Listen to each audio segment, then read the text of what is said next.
episode of A Moment of Tiki, coming to you from the Lagoon of Mystery, my home tiki bar here in Central Texas. But don't get too comfortable.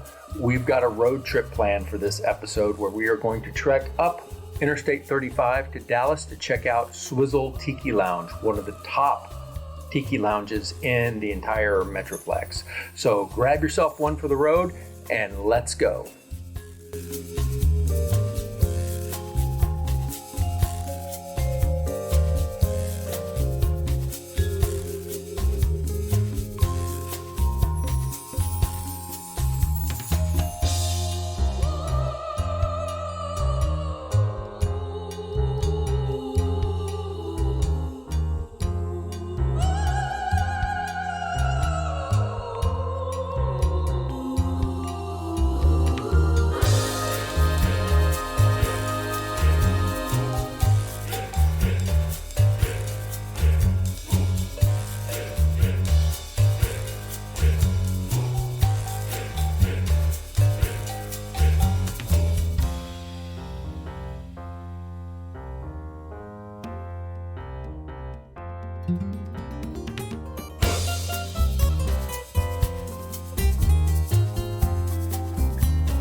And we are here in the heart of Dallas at Swizzle Tiki Bar with Jen and Marty, the proprietors of this fine establishment. We're going to talk a little bit about the history of Swizzle and also all the other tiki culture that y'all are fostering in the Metroplex here. So first of all, thank you for having me here. Thanks for wanting to come up here. Yeah, thanks so much for having us. So. Okay, well, it's great because this is one of my favorite tiki bars in the Metroplex. I haven't been able to get here as much as possible because it is a little bit of a drive, but it's a happy destination. Now, I want y'all to kind of give me the history and our viewers the history of Swizzle because it was a long road for y'all to get where you started through here. You first started out in the teens with a series of pop-ups. Mm-hmm. Yep. So I moved here from California. And as everyone knows that's watching this, I imagine, or if you don't, California is full of tiki bars. So when I moved here, I was like, where are your tiki bars? Where's your Trader Joe's? Like, these are the things I love to do and like hang out at.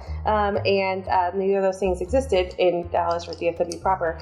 Trader Vic's had just closed right before I moved. So we waited. We waited for one to come up and nothing did. And so he said, I'm tired of waiting. Let's just open one up. And I'm like, okay.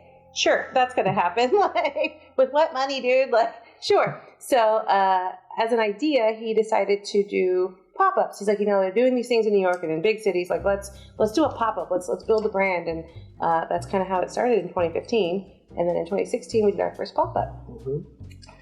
Yeah, and so it's in 2016 we just started doing pop-ups, bar takeovers, any kind of event that we could actually put the brand out there.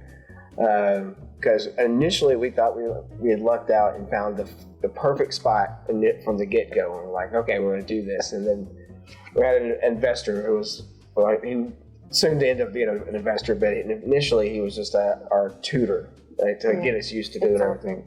And so we thought we found the building. So it came down to the very bottom, at the end of it, and we just were too far apart. We couldn't make it happen. Mm-hmm. So that's when I came up with the idea, let's just build the brand. And so we did that. So we've... So in May of 2016, we started our first pop-up, and from the day one, we had people coming from all over DFW. Yeah. We had someone coming from Greenville, not Greenville Avenue like we're on, but like Greenville, the city, all the way to Dallas downtown, and they just kept coming. All of our events got bigger and bigger. So we had a big event in June, and then we had a big event in December, and it was just the place was full. And it was like, okay, so it's not just us and four of our friends. Yeah. This is a thing. Like there's a community here. They need a place. They need a home. Like this needs to happen. So that's kind of been our biggest drive is getting the community together, finding those people, and giving them a home to come to. So you saw that there was an unserved hunger there, yes, or to be nourished with Mai Tais and painkillers and all those other good things. So let's skip forward. Y'all did the pop-ups and the bar takeovers for several years, and then you acquired this space and you had your grand opening in when? We were supposed to open in March of 2020. March of 2020. Is anything happened in 2020? I think there was something happening that year. Something happened. We couldn't open. It was strange times. Every business plan says wait for a generational plague before you open your business. Exactly. That's the best plan. It's like 101. You know, it's the first thing you learn. It's like, how do you open up during the pandemic? Oh. Yeah. And no matter what you believe, God, universe, or nothing, it's like, why did we get this far? Why did we get this place and do all these things and meet all these people to not open or to fail or to be opening during this time of all the times? And when we opened in November, finally, the first person that came through on our soft opening said, "This was the escapism that we needed. Thank you for this." And that right there, I still get chills when I think about it. That was it.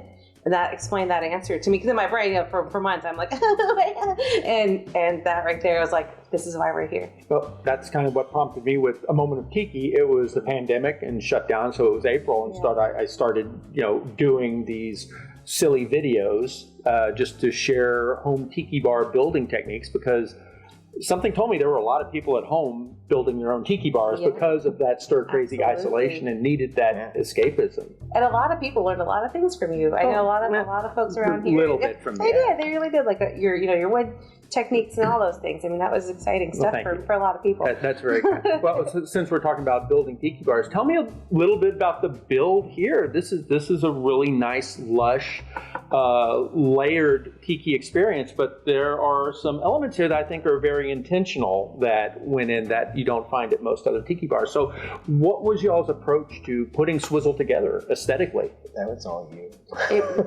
He said, he's like, we got the keys, and he's like, okay, figure it out. And so I looked around and I was like, okay, the space has to speak to me, like we haven't been in it long enough.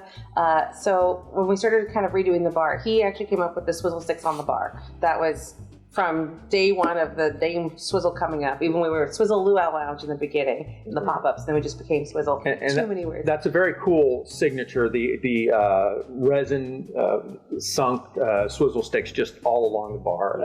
That's unique and distinctive. Gotta do it. It's in the name, right? Yeah. So he came up with that, and from there I was like, okay. Once we started working on that, I kind of looked around and it all came to me. So I designed everything, and just two people built everything in here. Wow. Yeah.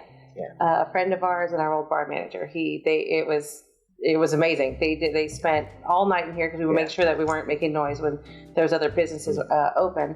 So they cut all the bamboo. They laid everything out. I helped paint, and then I sat for months trying to figure out where all the artwork was going to go. We collected artwork for years before we even decided to, make this our venture. And I thought when I came in here with my 2 boxes of stuff, I was like, I have enough stuff, I have enough art, I have all these things on the wall. And then we got in here and we're like, no, we have to curate some more. Mm-hmm. So my goal was to make sure that there was pieces from every artist that I know of, every tiki artist from all over the nation and beyond. And that's sort of my biggest thing. I'm an artist, I'm a vendor, so it's important for me for their names to be on this wall too. Well, that's one thing that does jump out. There's just so much art from different artists all over all the walls. I mean, there's a few inches here and there that I suppose are uncovered that you can move some stuff and fit some more in there, but y'all have it pretty much wall to wall packed in tight.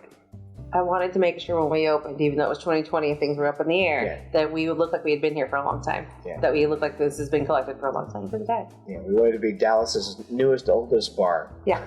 So I think we succeeded with that.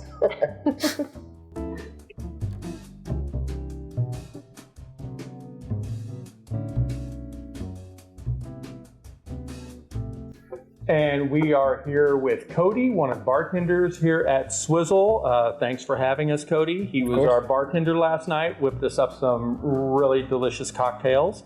So tell us, how did you get into tiki? Is indeed a bad answer. Saw the posting, they were looking for somebody, and I figured what a place to work in the tiki world with all the great followers that it has, and just to dive into something new for me. and the world of rum and the world of tiki, and it's been great so far, and I love it. Okay, so what was your bartending background? I come from a craft background, mostly pre-prohibition classics, all Boozy of that. and stirred? Yes. Boozy and stirred. I can shake it a time or two if I need to, if the price is right. But other than that, mostly craft. I've kind of done it all in the restaurant industry and bar world, and I'm happy that my evolution has brought me here. Okay, so what was the biggest challenge when you started learning the tiki cocktails? The amount of time that it takes to build one. Other than that, I mean, I'm kind of used to all that. Craft takes time. Yeah. Putting your effort and your abilities into that, and then having a great outcome. So that's nothing that I'm really not used to. Other than that, getting to learn the world of rum, which is, for a lot of people, uncharted waters, if you will. And I think we're seeing a renaissance with rum, and I hope that continues to exist. So do you see that people will come in here with preconceptions about rum, that it's sweet because it's made from sugar cane and things like that? Yeah, that's one of the biggest questions I get. What on the menu is not sweet? Beautiful part about tiki is everything's nice and well balanced. I always say it's fruity, it's not sugary. There's definitely preconceived notions. We killed a bottle of Malibu back in college, and now we have we're scarred from rum for all of our life. And I'm like, let me change that for you. And I love being the person to be able to do that, That's great, because tiki cocktails have a reputation for being complex. Yeah. Whereas the pre-prohibition were like 3 ingredients, go and boozy and stirred. Yeah. But tiki is also kind of credited for being the original craft because it was all fresh ingredients, fresh juices, and and if you look back at it, I mean, the history is in punch, that's when you're trying to get rid of scurvy, you come up with some good cocktails, and that's kind of where tiki comes from, and where cocktails come from in general. yeah, So. the Caribbean. Yeah, Exactly. Coming over from the mainland. Yeah. All right. Well, you have got the whole tiki motif down. We really enjoyed the cocktails you served up last night. Yeah, including the jungle turd. Including this is the man who actually shook up the infamous jungle turd. So we're going to make it a thing. And it worked. It worked. Worked. Chicago sewer water goes great in cocktails. Yeah. All right. Well, we're going to let you go and get ready for opening. Awesome. And thank you. Looking forward to seeing you next time we're here. Thanks for sitting with me. All right. All right.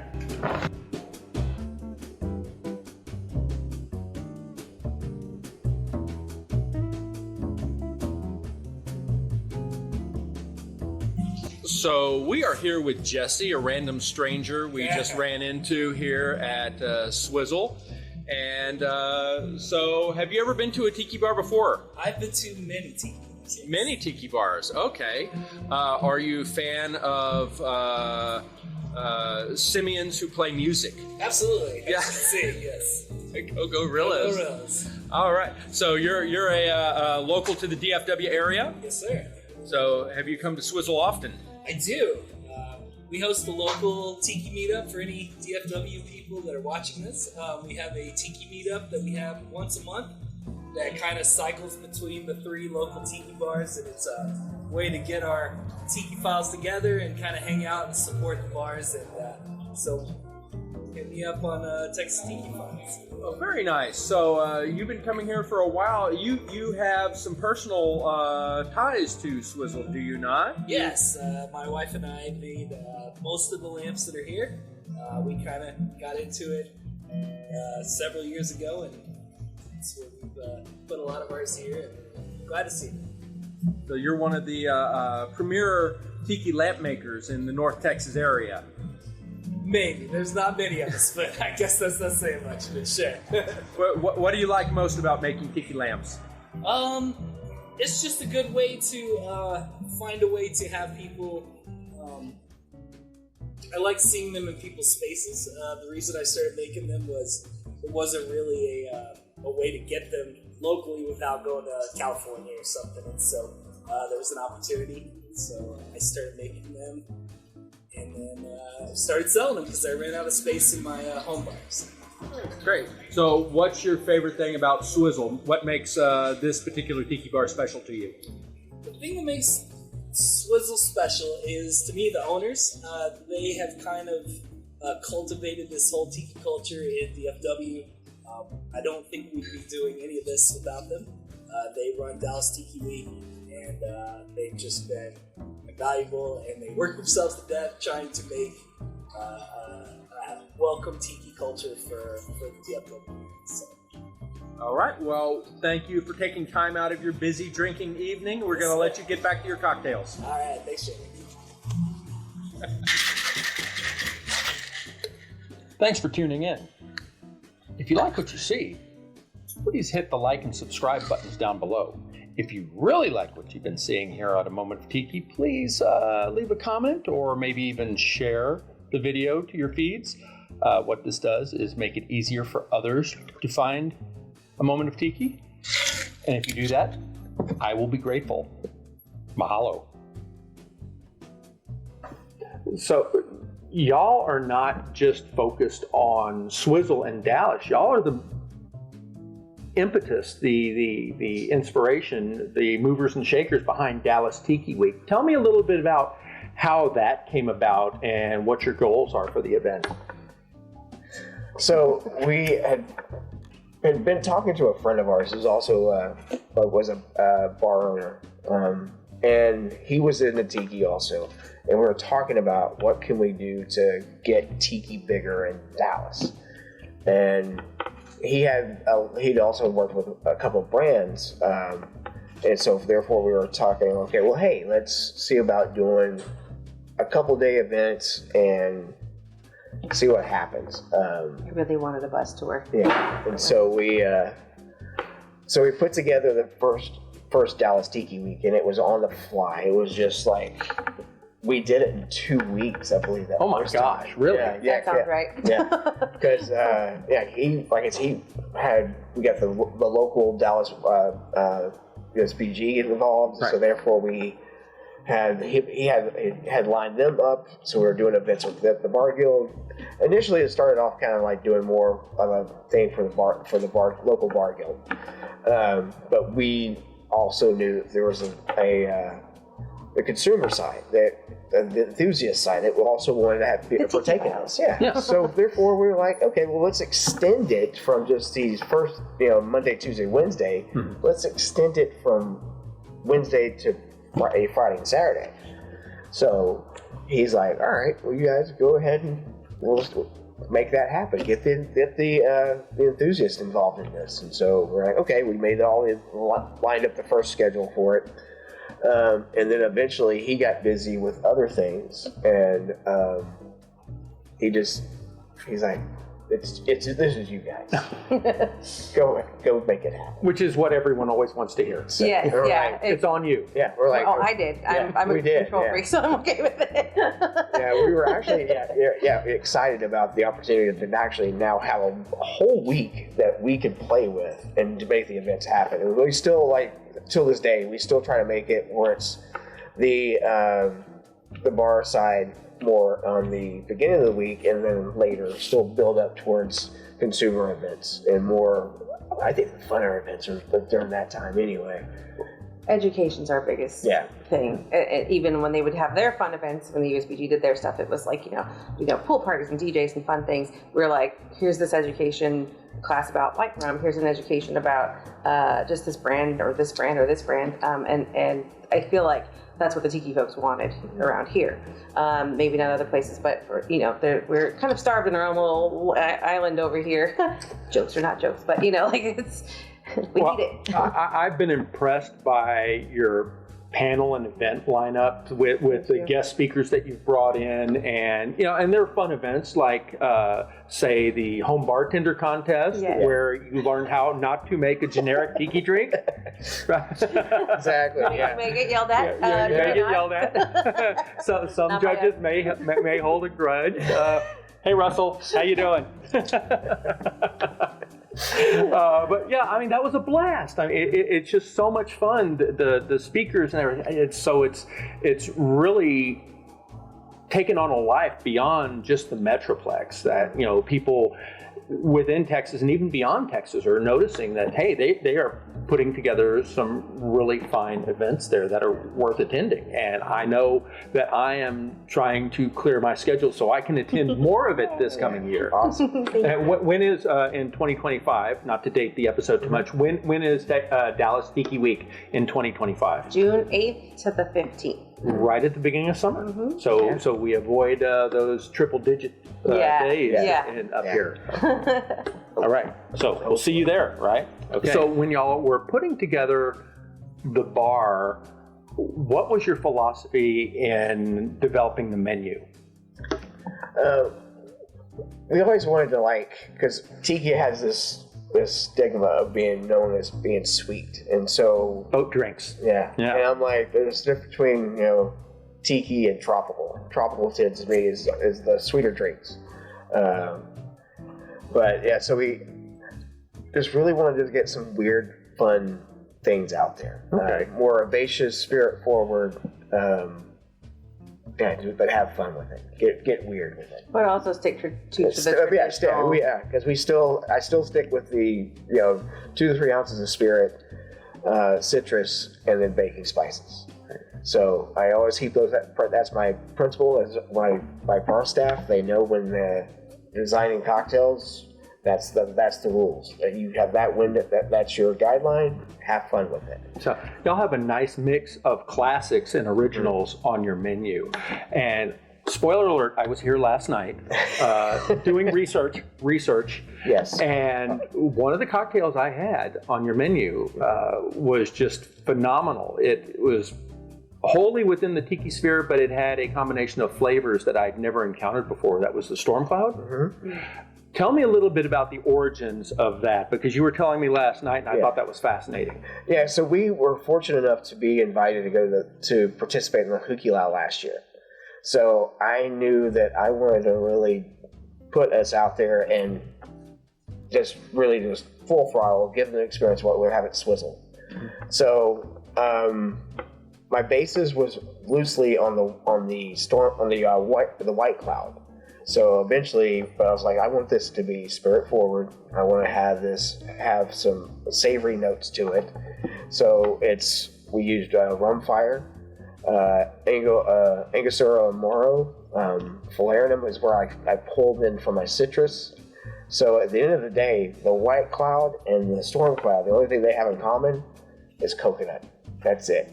Everything else is totally night and day. It was well received in the Hukilau, so we were like, you know what?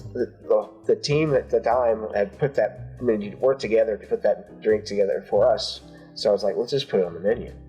So this is the first time we've actually had a off-site event recipe be put on our menu, and as a standard. Well, I speak for many happy patrons and appreciate the fact that you put it on the menu, because that is an outstanding cocktail. I was very, very delighted to come across it. And also last night, I was present when you and your bartender invented an entirely new cocktail. That's going to be on your forthcoming menu, right? It might. We may have to. I'm not sure if there's going to so much food based on the name, but the jungle turd might pop up on a menu somewhere. You can tell when Tiki folks have too much time on their hands. We developed a riff on the jungle bird, only instead of using Campari as the Amaro component, we used Malort. Yes. And it was surprising. The flavor profile was much more like if you had made a jungle bird using Chinar. It had a more earthy flavor, but there is a lingering aftertaste that clues you in on what the actual ingredient is. Yeah. So that was fun, and it was silly, and there were a lot of horrified looks around the bar, but it actually turned out to be not a bad cocktail. Yeah. We've had quite a few cocktails where we're like, man, let's do this to it, and you're like, are you sure about that? And you're like, okay, we're good at that. Yeah. It's the whole Mr. Potato Head approach to cocktail design. You pull out one component, replace it with something similar or different, and see what happens. And that was surprising. I was not expecting that to be as palatable as it was. That was a big surprise. Malort has a bad rap. We play with Malort a lot here. A lot. We love it. We love Malort. It's becoming the next bartender's handshake, huh? It is, yeah, it really Very is. much so. Yeah. I noticed you had a QB cooler as well. Yes, yes, we did. The little hats. That was another part of our design for the menu was Don drinks. Yes. And everybody kind of focuses on Trader Vic's drinks, but we wanted to be a Don bar. Hence why we have Don behind the bar as well, painted by Jason the Boozy Doodler. Yes. Down at Uncharted. Jason's amazing. He's got a piece of art right behind you right there. He does. And up there, and over there, and over there. He likes to say he doesn't have that many pieces in here, but he has a lot. Yeah. That's another thing I noticed. Most bars don't have the QB cooler, because famously Trader Vic was trying to deconstruct it and reverse engineer it so he could copy it in his own bar, and came up with the Mai Tai, which is about 6 ingredients fewer than QB. QB cooler is a really complex drink, so most bars won't take it on, yet y'all did. Is that looking to have that Mai Tai kind of flavor profile, but just focus on Don the originator? Yeah, because we really want to take pride in that Don being the OG and being from Texas. Yes. So Mahia native right there. So we wanted to make sure that we were well represented Don's cocktails, and so our first menu was really heavy on Don's cocktails, and so and so now it's just the QB cooler, I think, and we got a little bit more into our own signature drinks and originals, but we still have a huge database that we can create any tiki cocktail that's been invented. So and it's delicious. And you're not just a cocktail bar; you have a nice food program too, with the crab rangoons and tater tots. No tater tots. No, you were talking about eating tater tots. I had to have tots yesterday, so it was a rough night the night before. So who is the mastermind behind y'all's food program? Right there. I dubbed us our team, our husband and wife team, as the face and taste. So he's really good with flavors. Yeah, he knows his flavor profiles behind the bar, in the kitchen. He's not a chef, but he's a chef. He is incredible. COVID kind of threw him into the kitchen. I kind of forced him away from people because he's not the healthiest. And I was like, you need to be in the kitchen. And he loved it and hated it. He's a bartender. He wants to be out here, but what he was able to do and create in the kitchen is just incredible. We have people coming in all the time that are just regulars, just for the 5 spice wings, just for the katsu chicken, all the different pieces. But the lumpia is mine. That's the family recipe. Family recipe. Crab rangoon, that's mine. But he did everything else, all the things. So, but that's and we're working on getting some new things coming out because we have a new menu we're all launching in March. March? Okay, so by the time this airs, the new menu will be out. So make sure y'all come by and check it out and sample all the new goodies. Yeah. And so, it evolved. The menu has evolved over time. We started out with the aloha plates. And it's not what really people wanted. They wanted more snacky foods and shareable things. And, opening in COVID, shareable kind of seemed scary. So we slowly kind of introduced that, but have made it a lot more shareable things. And Well, I, for one, am 100% in favor of shareables when you're at a fantastic tiki bar. And this absolutely counts as a fantastic tiki bar. And again, thank you for having us in here. This is one of my absolute must visits whenever I'm in Dallas. And, until next time, from a moment of tiki, aloha.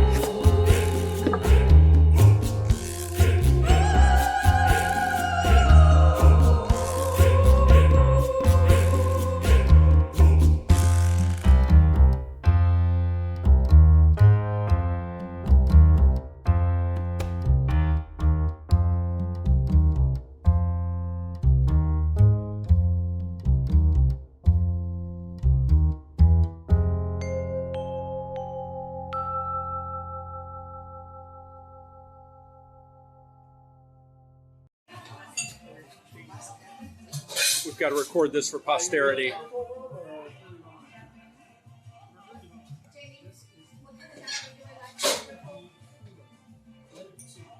you just use typical white rum. Okay.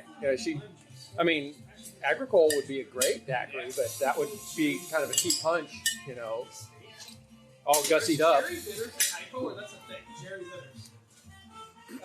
Jerry Thomas. Oh, sorry. Yeah, the urban Jerry. Oh, okay. I thought that was like a cherry typo. Jerry Thomas. He's like Dave. He doesn't got corners.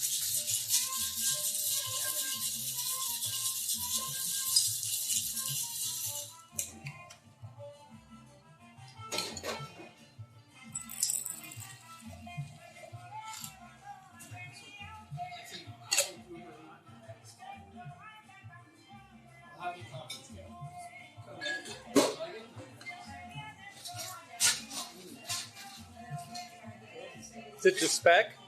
Not bad. It's not horrible. It's more work. Yeah.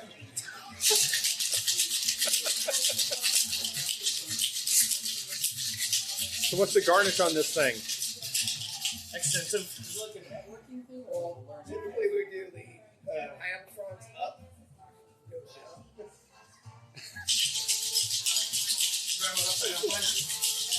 Oh yeah, that's a little. We might get some misconstrues. There we go. That's got a tiny monkey up.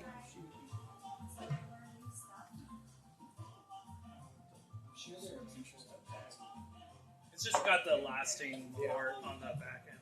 It's probably, yeah. Would you like this for your next beverage?